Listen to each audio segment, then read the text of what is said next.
అవునా, సరే మరి నేను కూడా మా ఫ్రెండ్ సరిత వాళ్ళ ఇంటికి పోతాను. ఇద్దరం కలిసి బయటికి వెళ్తే మరి ఇంట్లో ఎవరు ఉంటారే? అబ్బో, మన ఇంట్లో పెద్ద బంగారం డబ్బు ఉన్నట్టు తాళం ఇచ్చిపోరాదు. సరే మరి తొందర వెళ్ళిరా.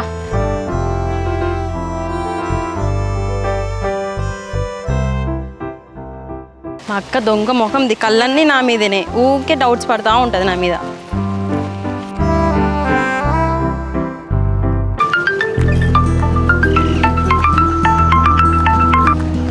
వెన్నెలా. హలో బావా, నేను ఇంటి నుంచి స్టార్ట్ అయినా, నువ్వు స్టార్ట్ అయినావా? ఇంకా లేదే, ఇంట్లోనే మేడ మీదకి వచ్చిన. హలో, నిన్ననే నీకోసం వెయిట్ చేసిన, ఈరోజైతే అస్సలే వెయిట్ చేయ, తొందరగా రా. ఓకే ఓకే వస్తున్నా.